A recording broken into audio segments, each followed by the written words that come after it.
Hello everyone welcome to my another video. तो आज मैं भावी भेज बिरयानी बनैबी जानी सेटा भेज बिरयानी बनब कि भेज पुलाव बनब तो सेटा आपण मैंने देखिए ना कहे कौन बनी। तो चलते देखा एबे ऑलरेडी मु सब प्रोसेस सब तो अधा प्रोसेस कर सारी तार ये देखु मु अधा प्रोसेस तो तार काटाकुटी सब कर सारी एबे तार मेन रेसिपीटा स्टार्ट करिया।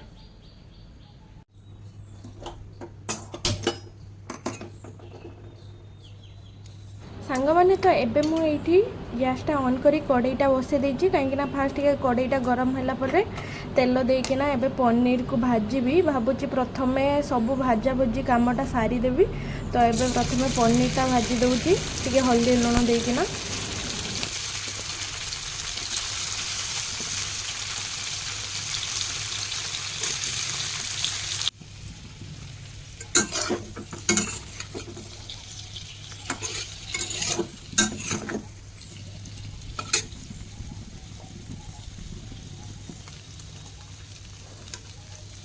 तो अधिकांश लोक मैंने कौन करती ना पनीरटा को भाजी सारा पर गरम पानी ना शायद ठंडा पानी रखती कहीं टे नरम होगापाई बट आज जो पनीरटा आसा बहुत भल था पनीरटा एमती भी बहुत सॉफ्ट थिला। तो ताको मु गरम पानी रे कि कहीं किसी ऐड करना रखी ना तो एबे मु आलू टिके भाजी दउची।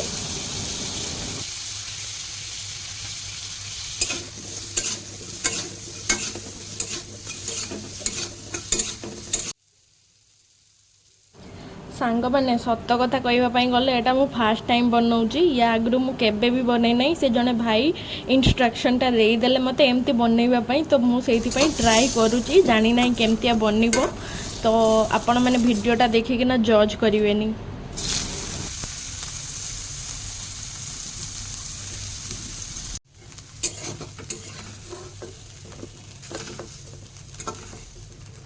तो एबे मोर सब भाजा भाजी काम सरी सोयाबीन आलू पनीर सब मु भाजिकिना साइड कर रखी देछि।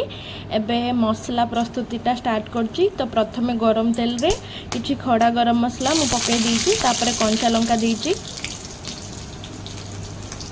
एबे ऐड कली पियाज किछि कटा पियाज रखिथिली ताकू ऐड कली। तो जेमती आपण झोल पई मसला बनांती सेमतिया बनै पारिबे।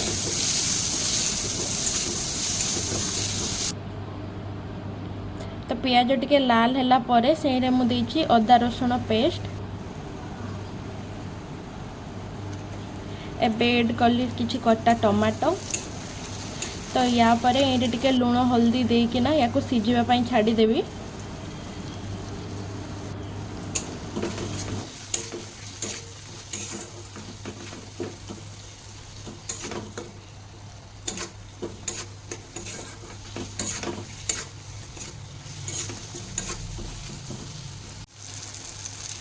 एठी टमाटो टिके सिझी सारा पर मुझे दौची गोटे चामच लंका गुंड।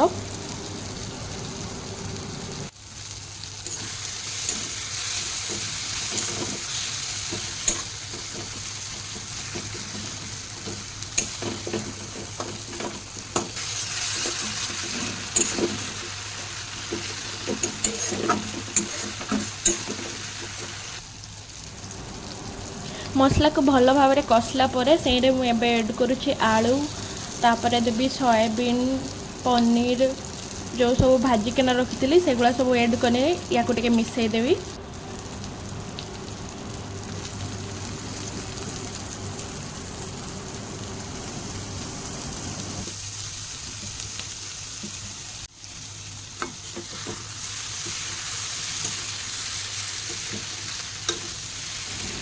तो एबे मु ऐड करती पानी ऐड कला परे एटा जो चाउल एक्चुअली मु आगुरु ही ताकू बतरई की रखी थी पानी रे।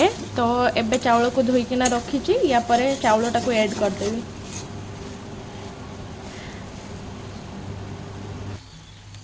तो चाउल ऐड कला परे ताकू मु ढांकुड़ी देइथिली आउ आज एते प्रॉब्लम हेइतिला कि मु कहि पारिबिनी से कढ़ई रे होचो होउनथिला सेइति पई पुणी होचो मु कढ़ई चेंज कली मु पूरा डरी जाइतिली कैमरा भी बंद कर देइथिली कोन हबो कोन नाही।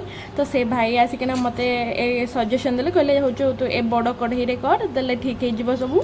तो फाइनली तापर मु कोन कली किछि पियाज को काटिकिना भल भाव में तेल रे भाजी देइथिली ता ऊपर हूँ गार्निशिंग कर देइथिली। तो मु भाविली एटा खाली देखापी नो टेस्ट रे भी एटा पकेला पर अधिका भल लगुला और रायता हूँ साइड रे करथिले। फर्स्ट टाइम थिला तो सेठी पई निजको मु बुझेई देली जे किछि नाही सेकंड टाइम निहाती याटू भल हो एमती फर्स्ट टाइम रे भी बहुत भल हेइतिला। तो सांग माने आपन को जदी वीडियो टी भल लागि तो लाइक शेयर सब्सक्राइब जरूर करिवे।